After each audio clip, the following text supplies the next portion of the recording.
बिस्मिल्लाहिर्रहमानिर्रहीम। पिछले लेक्चर में हमने बात की थी पीरियड के बारे में। आज हम बात करेंगे कामा के बारे में। तो इसके यूजेस के बारे में बात करेंगे आसान अल्फाज में, बहुत इंशाल्लाह जल्द ही आपको बहुत चीज़ें समझ में आ जाएगी। अच्छा, तो पहला यूज़ है कामा का। हम जब आप किसी चीज़ के बारे में बात कर रहे हो, उसके लिए 2-3 एडजेक्टिव यूज़ कर रहे हैं, तो उसके लिए हम कामा का इस्तेमाल करते हैं। सपोज़ आप कहते हैं कि ये रूम रूमी भी है, एलिगेंट भी है और इकोनॉमिकल भी है, तो इसके लिए आप कामा यूज़ करते हैं। आप इन चीज़ों को अलग अलग कैसे लिखेंगे? ऐसे, this room is roomy, elegant and economical। तो आप इसको ऐसे लिख सकते हैं। अच्छा, एक और बात है, बहुत से लोग मतलब इसमें ये कोई हार्ड एंड फास्ट रूल नहीं है, आप ऐसे भी कर सकते हैं। आप यहाँ ये तो जो दूसरा वर्ड है उसके बाद कामा लगा सकते हैं, लगा भी सकते हैं और लगा नहीं भी सकते। तो ये कोई मतलब एक रूल ऑफ थंब नहीं है। आप इसको इन दोनों तरीक़ों से आप कर सकते हैं, या तो यहाँ पे आप कामा लगा लें या ना लगा लें, इससे कोई फ़र्क नहीं पड़ता। सही है, ये हो गया पहला यूज़ कामा का। इस तरह जो सेंटेंसेस करीब करीब होते हैं, जो सिमिलर होते हैं, जो शॉर्ट होते हैं, आप उसको भी कामा के थ्रू उसको सेपरेट कर सकते हैं। सपोज मैं आपको देता हूँ एक एग्जांपल। तो ये सेंटेंसेस को कैसे आप कामा के थ्रू अलग कर सकते हैं, तो इसलिए मैं देता हूँ आपको एक एग्जांपल। अच्छा, pick that book, open it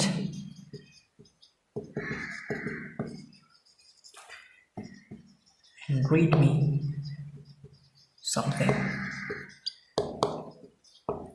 तो ये कामा का दूसरा हो गया यूज़।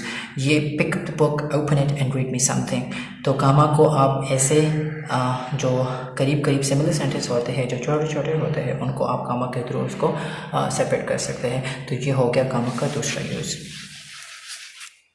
अच्छा, तो कामा का तीसरा यूज़, जो चीज़ें, जो वर्ड्स कामा का वो सेंटेंस का पार्ट होते नहीं हैं, लेकिन आप उसको कामा के थ्रू सेपरेट कर सकते हैं। इसको कहते हैं एडवर्बियल सेंटेंसेस। मतलब इस तरह ये, अच्छा आप कहते हैं होपफुली, फिर उसके बाद लिखते हैं he will arrive soon, hopefully he will arrive soon. और थैंकफुली आप ऐसे भी लिख सकते हैं, thankfully I pass my exam.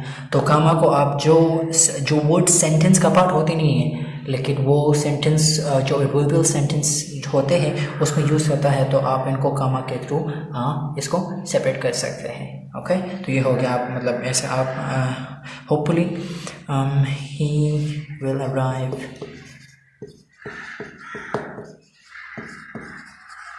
सून, या thankfully I passed my exam. सही है, तो आप इस तरह ये कामा का हो गया अगला यूज़। अच्छा, तो फिर उसके बाद जो आप किसी शख्स को एड्रेस करना चाहते हैं, उससे बात करना चाहते हैं। सपोज आप कहते हैं Aslam can you please help me. तो फिर अस्लम का के बाद आपने कामा लगाना है, मतलब ऐसे अस्लम कामा कैन यू हेल्प मी। अच्छा, मतलब एक और तरीके भी से आप कर सकते हैं, मतलब Ali can you help me Ali please. तो ये दरम्यान में भी लगा सकते हैं और पहले भी लगा सकते हैं, आखिर में भी इसको आप लगा सकते हैं ऐसे, can you help me Ali. तो आप इस तरह से भी इसको लगा सकते हैं। ओके, ये हो गया कामा का एक और यूज़। उसके बाद जब आप ग्रीटिंग्स या ईमेल्स को ओपन करते हैं या उसको क्लोज करते हैं, तो इसके लिए भी आप कामा का इस्तेमाल करते हैं। लेट्स सपोज आप कहते हैं डियर सर। यहाँ के बाद आप कामा भी लगा सकते हैं और आप ये भी लगा सकते हैं। अच्छा, तो ये वाला जो कामा है ये होता है ब्रिटिश इंग्लिश में यूज़, और ये वाला या अमेरिकन इंग्लिश में यूज़ होता है। तो दोनों से ही आप एक लेटर को उसको मतलब ओपन करना चाहते हैं तो आप इन वर्ड से करेंगे, उसके बाद आप कॉमा भी लगा सकते हैं और कॉलन भी लगा सकते हैं। ये ब्रिटिश है, ये अमेरिकन है, सही है, ये हो गया। तो फिर इसके बाद आप लेटर्स को कंक्लूड करना चाहते हैं, आप ऐसे रखते हैं ना, योर्स सिंसियरली, सही, या योर्स ट्रूली, सही। तो फिर ये हो गया कामा का यूज। अच्छा, इसके बाद आप जो कनेक्टिंग वर्ड्स होते हैं ना, therefore, in fact, of course, या फिर हाउएवर, इस तरह की चीज़ें, ये भी आप कामा के थ्रू इसको सेपरेट कर सकते हैं। जैसे सपोज आप कहते हैं, सपोज मैं आपको इसका एक एग्जांपल देता हूँ, this is It's a great play।